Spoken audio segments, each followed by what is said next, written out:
Hello दोस्तों, आज मैं आप सभी के बीच में एक महत्वपूर्ण वीडियो लाया हूँ। यह वीडियो एग्रीकल्चर से संबंधित है, तो मैं चाहूँगा कि आप यह वीडियो लास्ट तक ज़रूर देखें। अगर वीडियो आपको पसंद आए तो कृपया वीडियो को लाइक कीजिए। चैनल पर नए हैं तो चैनल को सब्सक्राइब कीजिए। दोस्तों, आज के इस वीडियो में हम लोग नीमरासुंडा बुक के अंतर्गत सस्य विज्ञान जो दिया गया है उसका पार्ट 7 देखने वाले हैं। इससे पहले 6 पार्ट तक अपलोड कर दिया जा चुका है, तो आप प्लेलिस्ट में जाकर देख सकते हैं। साथ ही चैनल पर कई सारे वीडियो कंप्लीट करवा दिए जा चुके हैं कई सब्जेक्ट के, तो आप उसे भी देख सकते हैं। और जो लोग टेलीग्राम को नहीं ज्वाइन किए हैं वो डिस्क्रिप्शन में लिंक दिया हुआ है, वहाँ से क्लिक करके आप ज्वाइन कर सकते हैं। तो चलिए बिना टाइम गवाए वीडियो को शुरू करते हैं। वीडियो पसंद आए वीडियो को लाइक कीजिए, चैनल पर नए हैं चैनल को सब्सक्राइब कीजिए, दोस्तों के साथ ज़रूर शेयर कीजिए। चलिए वीडियो को शुरू करते हैं। तापमान यह मौसम का सबसे महत्वपूर्ण तत्व है। तापमान यानी कि टेम्परेचर क्या है, यह मौसम का सबसे महत्वपूर्ण तत्व है। अब तापमान का मापन, तो जो तापमान का मापन है, महत्वपूर्ण एसआई जो इकाई है डिग्री सेल्सियस है। तो तापमान के मापन में जो महत्वपूर्ण एसआई इकाई है वो क्या है, डिग्री सेल्सियस है। और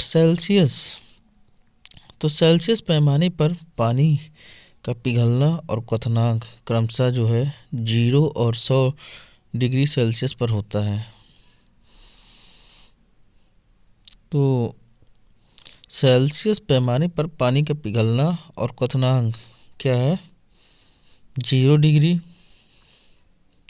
और जो है 100 डिग्री सेल्सियस पर होता है। अब फ़ारेनहाइट स्केल से जो है सेल्सियस में बदलने का सूत्र क्या है, C बराबर F-32 ब्रैकेट में बटे उसके बाद इंटू जो है 5/9। तो सेल्सियस है इक्वल टू जो होता है F-32 ब्रैकेट में उसके बाद इंटू 5/9। और फ़ारेनहाइट, तो फ़ारेनहाइट क्या है, स्केल में पानी का गलनांक और क्वथनांक क्रमशः 32 डिग्री फ़ारेनहाइट और 212 डिग्री फ़ारेनहाइट होता है। तो फ़ारेनहाइट स्केल में पानी का गलनांक कितना होता है, 32 डिग्री फ़ारेनहाइट और क्वथनांक कितना होता है, 212 डिग्री फ़ारेनहाइट। और सेल्सियस स्केल से फ़ारेनहाइट में बदलने का सूत्र क्या है, तो फ़ारेनहाइट बराबर क्या होता है, C और फिर ब्रैकेट में 9/5 और प्लस 32 है। तो फ़ारेनहाइट बराबर क्या होता है, C यानी कि सेल्सियस और फिर ब्रैकेट में 9/5 और उसके बाद 32 आता है। अब आता है केल्विन। तो पूर्ण तापमान जो है केल्विन इकाइयों में मापा जाता है। एब्सोल्यूट टेम्परेचर जो है वो किस में मापा जाता है, तो केल्विन इकाइयों में मापा जाता है। और जब पदार्थ के अणुओं में कोई गतिविधि नहीं होती है तो 0 डिग्री केल्विन कहा जाता है। जब पदार्थ के अणुओं में किसी भी प्रकार की कोई गतिविधि ना हो तो उसे 0 डिग्री केल्विन कहते हैं। और केल्विन पैमाने में पानी का गलनांक जो है बिंदु 273 केल्विन और क्वथनांक जो है 373 केल्विन होता है। और केल्विन बराबर क्या होता है, डिग्री सेल्सियस प्लस जो होता है 273 होता है। केल्विन बराबर क्या होता है, डिग्री सेल्सियस प्लस 273 होता है। तो केल्विन क्या है, पूर्ण तापमान इकाई केवल जो है इकाइयों में मापा जाता है। और जब पदार्थ के अणुओं में कोई गतिविधि नहीं होता तो उसे 0 डिग्री केल्विन कहा जाता है। और केल्विन जो है पैमाने में पानी का गलनांक बिंदु कितना है, 273 डिग्री केल्विन और क्वथनांक में कितना है, 373 डिग्री केल्विन होता है और केल्विन बराबर क्या होता है 0 डिग्री सेल्सियस प्लस 273। एब्सेस जो होता है वेधशाला यानी कि एग्रोमेट जो होता है ऑब्जर्वेटरी में जो है उपकरण कौन कौन से हैं, तो अधिकतम एवं न्यूनतम थर्मामीटर, गीला एवं शुष्क बल्ब जो है थर्मामीटर,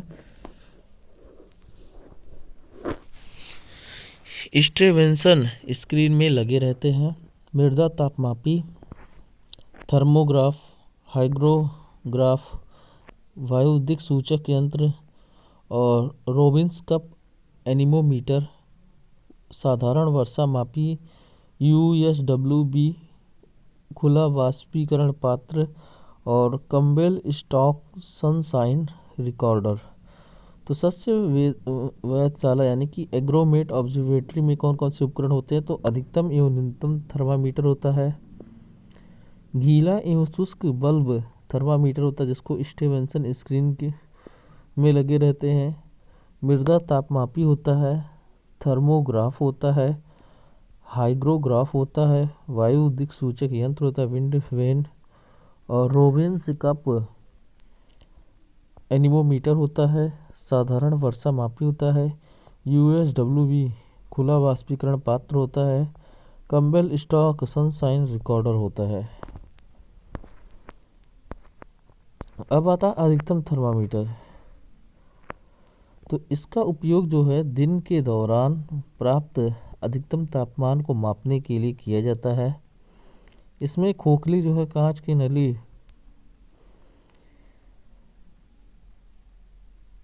पारा से जो है भरी होती है और तो अधिकतम थर्मामीटर में क्या होता है, इसका उपयोग क्या होता है कि दिन के दौरान अधिकतम तापमान जो सबसे ज़्यादा टेम्परेचर है उसको मापने के लिए किया जाता है। और इसमें क्या होता है, खोखली जो कांच की नली है उसमें पारा भरा होता है। और न्यूनतम थर्मामीटर, तो इसका उपयोग जो है सबसे कम तापमान मापने के लिए किया जाता है। इसमें बल्ब में जो है अल्कोहल के साथ एक ग्लास ट्यूब होता है। तो न्यूनतम थर्मामीटर में क्या होता है, यह सबसे कम तापमान मापने के लिए किया जाता है। इसमें बल्ब में जो होता है अल्कोहल के साथ एक ग्लास ट्यूब होता है।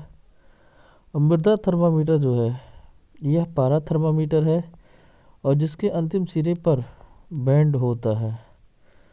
तो मृदा थर्मामीटर क्या है, यह पारा थर्मामीटर है जिसके अंतिम सिरे पर क्या होता है, बैंड होता है।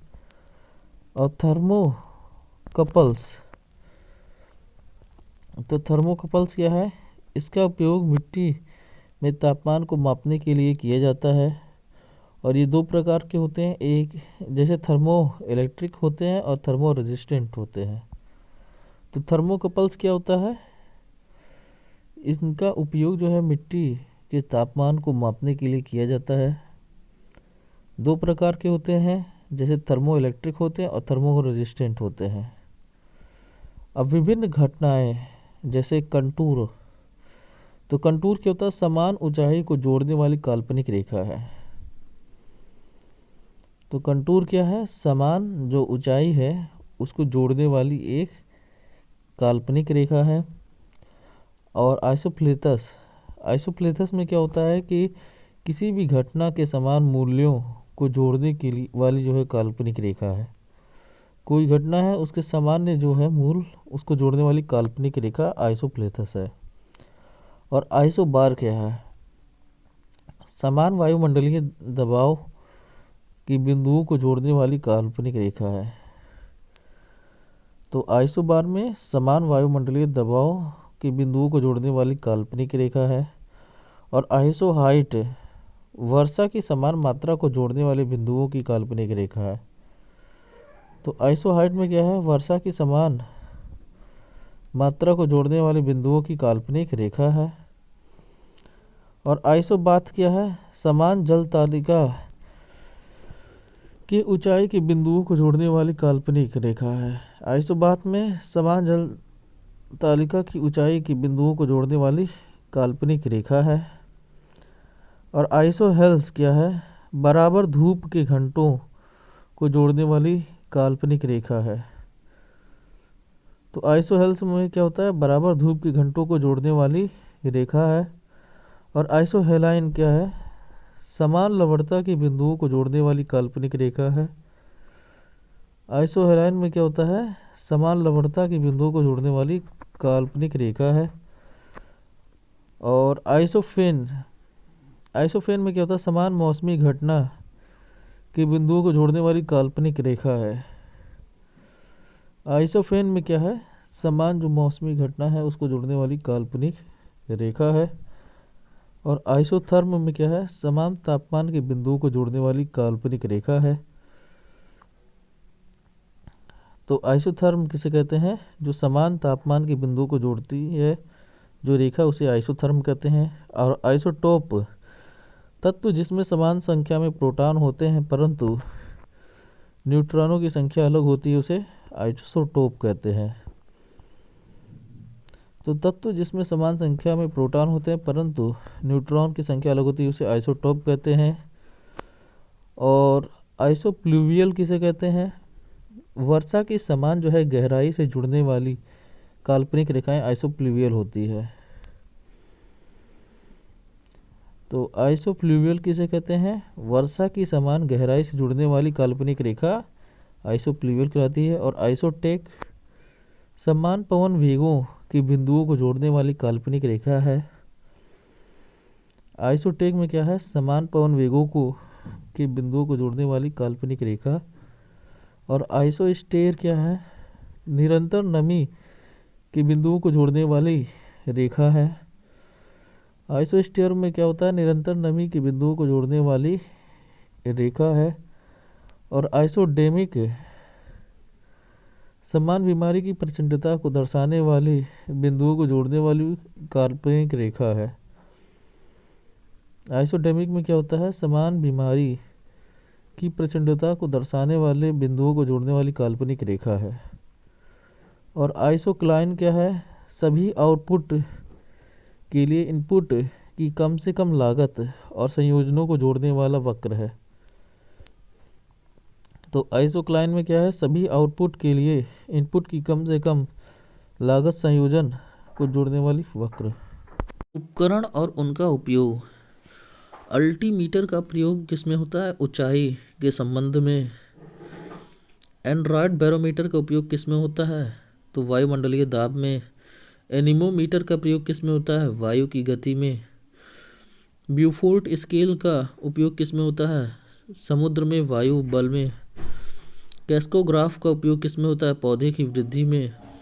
और डायनमोमीटर का उपयोग किसमें होता है? तो यांत्रिक ऊर्जा को विद्युत ऊर्जा परिवर्तित करने में। और कैम्बेल होता है स्टॉक सनशाइन रिकॉर्डर का प्रयोग किसमें होता है? तो सूर्य की चमक की अवधि घंटों में निकालने के लिए। ईसीजी का प्रयोग किसमें होता है? हृदय की हलचल में। और विंड वेन की उपयोग किसमें होता है? तो वायु की दिशा में। टेंजियोमीटर का प्रयोग किसमें होता है? मृदा नमी तनाव में। गैल्वेनोमीटर का प्रयोग किसमें होता है? इलेक्ट्रिक करंट में। और पोरोमीटर का प्रयोग किसमें होता है? रंध्र व्यवहार में। हाइड्रोमीटर का प्रयोग किसमें होता है? दृश्य के सापेक्ष जो होता है घनत्व मापने में। और आर्द्रताग्राही या साइकोमीटर का प्रयोग किसमें होता है? तो सापेक्षित आर्द्रता में। लैक्टोमीटर का प्रयोग किसमें होता है? दूध का घनत्व और दूध की शुद्धता में। मोनोमीटर का प्रयोग किसमें होता है? तो जड़ के दबाव में। और प्लैनीमीटर का प्रयोग किसमें होता है? अनियमित आकृति के क्षेत्र में।